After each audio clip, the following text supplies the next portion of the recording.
Om Sai Ram. Chapter 35. Tested and never found wanting. Kaka Mahajani's friend and master, Bandra insomnia case, Bala Patel Newskar.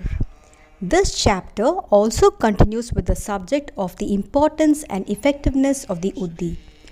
It also gives two cases in which Baba was tested and not found wanting. These cases will be taken up first. Preliminary. In the spiritual matters or endeavors, sectarianism is the greatest bar to our progress. Those who believe that God is without form are heard saying that to believe that God is with the form is an illusion and that the saints are only human beings. Then, why should they bow down their heads before them and offer dakshina? Persons belonging to other sects will also raise objections and say, why should they bow and offer allegiance to other saints, leaving their own gurus? Similar objections regarding Sai Baba were heard before and even now. Some said that when they went to Shirdi, Baba asked for dakshina from them. Is it good that saints should collect money in this fashion? If they do so, where is their sainthood? But there are many instances where men went to Shirdi to scoff but remained there to pray. Two such instances are given below. Kaka Mahajani's friend. A friend of Kaka Mahajani was a worshipper of Nirgun, God without form, and was averse to idolatry. Out of curiosity, he agreed to go to Shirdi with Kaka Mahajani on two conditions: that he would neither bow down to Baba nor pay him any dakshina. Kaka agreed to these conditions and they both left Mumbai on a Saturday night and reached Shirdi the next morning. As soon as they put their feet on the steps of the masjid, Baba, looking at the friend from a little distance, addressed him in sweet words as follows. Oh, welcome, sir. The tone with which he uttered these words was a very peculiar one. It exactly remembered the tone of the friend's father. It reminded him of his departed father and sent a thrill through his body. What an enchanting power the tone had!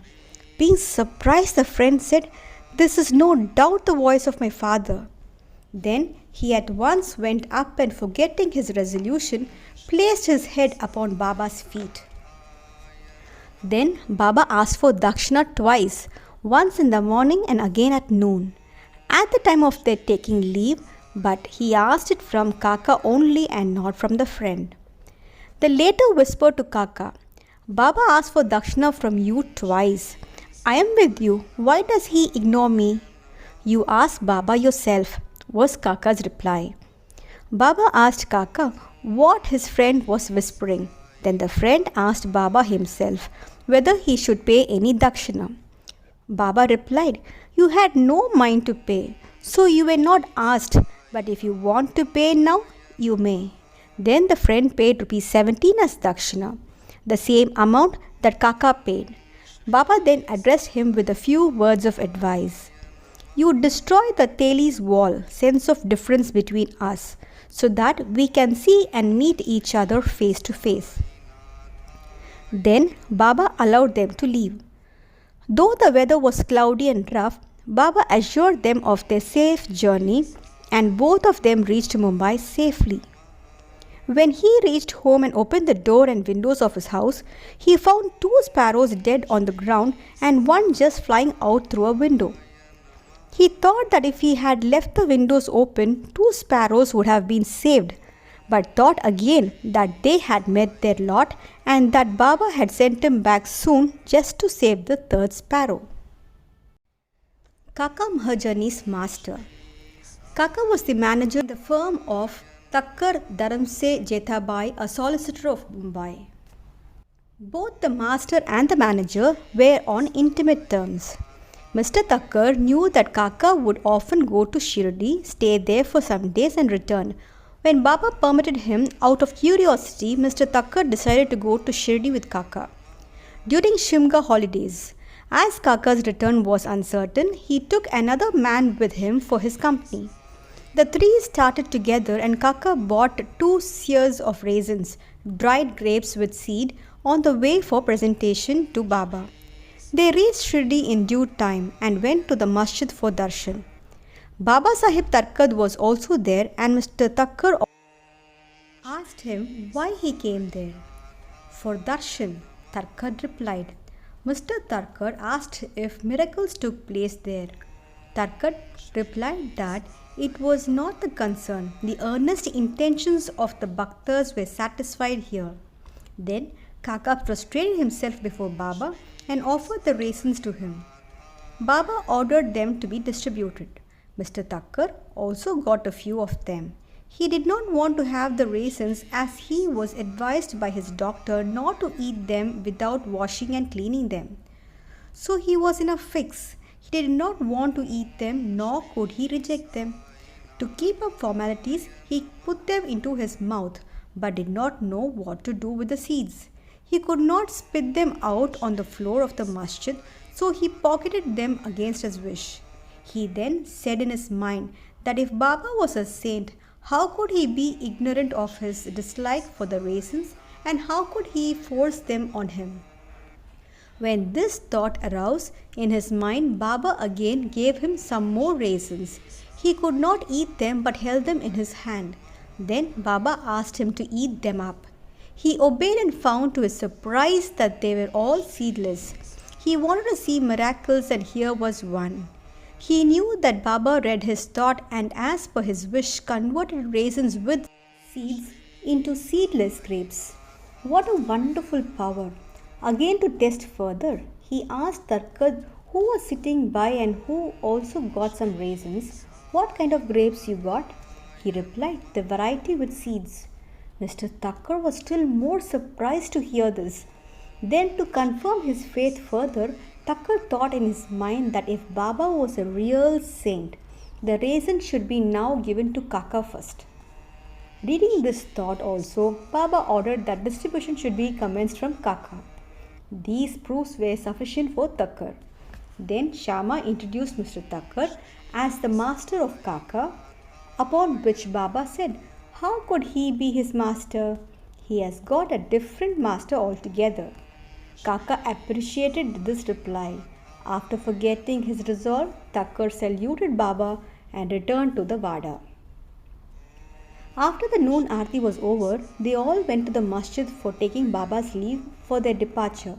Shama spoke for them. Baba then spoke as follows. There was a fickle-minded gentleman. He had health and wealth and was free from both physical and mental afflictions, but he took on needless anxieties and burdens and wandered hither and thither, thus losing his peace of mind. Sometimes he dropped the burdens and at other times carried them again. His mind knew no steadiness. On seeing his state, I took pity on him and said, now keep your faith on one place you like. Why roam like this? Thakkar at once understood that this was an exact description of himself. He wished that Kaka should also return with him, but no one expected that Kaka would be allowed to leave Shirdi so soon. Baba read this thought also and permitted Kaka to return with his master. Then Baba asked Kaka for ₹15 as dakshina and received it. He said, if I take 1 rupee as dakshina from anybody, I have to return tenfold to them. I never take anything gratis. I never ask anyone indiscriminately. I only ask and take from him whom the fakir, my guru, points out. If anyone is indebted formally to the fakir, dakshina is received from him. The donor gives, that is, sows his seeds, only to reap a rich harvest in future. Wealth should be the means to work out dharma. If it is used for personal enjoyment, it is wasted. Unless you have given it before, you do not get it now. So, the best way to receive is to give. The giving of dakshina advances vairagya, non-attachment, and thereby bhakti and dhyan. Give 1 and receive tenfold. On hearing these words, Mr. Thakkar himself gave rupees 15 in Baba's hand, forgetting his earlier resolve not to do so. He thought it was good that he came to Shirdi as all his doubts were solved and he learnt so much. Baba's skill in handling such cases was unique. Though he conducted all that, he was totally non-attached to them. Whether anybody saluted him or not, or whether anybody gave him dakshina or not, all was same to him. He felt no pleasure if he was worshipped and felt no pain if he was disregarded. He had transcended the pairs of opposites like pleasure and pain. Insomnia case. A Kayastha Prabhu gentleman of Bandra suffered from insomnia for long. As soon as he lay down for sleep, his departed father appeared to him in his dream, abused and scolded him severely. This disturbed his sleep and made him restless the whole night. Every night this went on and the man did not know what to do. One day he consulted a devotee of Baba in this respect. He recommended the Uddi as the only infallible remedy he knew. He gave him some of the Uddi and asked him to apply a little on his forehead before going to bed and keep the Uddi packet under his pillow. He tried this remedy and found to his great surprise and joy that he had a sound sleep and there was no disturbance of any kind. He continued the remedy and always remembered Sai. Then he got a picture of Sai Baba which he hung on the wall near his pillow and started worshipping it daily and on Thursdays offered garland, naivedya, etc. Then he got well and forgot his trouble altogether. Balaji Patil Nuvaskar. This man was a great devotee of Baba. He rendered excellent and selfless service. Every day he swept and kept clean all the passages and streets in Shirdi, through which Baba passed in his daily routine. After him, this work was done equally well by another devotee, Radha Krishnamai, and after her by Abdullah. When Balaji reaped his corn every year, he brought the whole quantity and presented it to Baba. He returned with what Baba gave him back and maintained himself and his family with it. This course was followed by him for many years and after him by his son also. Power and efficacy of Uddi. Once it happened that on Balaji's death anniversary, a certain number of guests were invited and the dinner was prepared for them. But at dinner time it was found that thrice the number of people invited turned up. Mrs. Nuvaskar was in a fix. She thought that the food would not suffice for the people assembled and if it fell short, the honor of the family would be at stake. Her mother-in-law comforted her by saying, "Don't be afraid, it is not ours but Sai's food. Cover every vessel with cloth, putting some uddi in it and serve from the same without opening it. Sai will save us from ignominy." She did as she was advised and it was found to their surprise and joy that not only did the food suffice for all, but plenty of it remained after serving. As one feels intently, so he realizes accordingly, was proved in this case. Sai appearing as serpent. Once Raghu Patil of Shirdi went to Balaji Patil at Newways. That evening he found that a serpent entered the cowshed hissing. All the cattle were afraid and became restless. The inmates of the house were frightened, but Balaji thought that it was Sai, who appeared in his house as a serpent. Without being afraid in the least, he brought a cup of milk and placing it before the serpent said, "Baba, why do you hiss like this? Do you want to frighten us? Take this cup of milk and drink it with a calm mind." Saying this, he sat down close by. The other members were frightened and did not know what to do.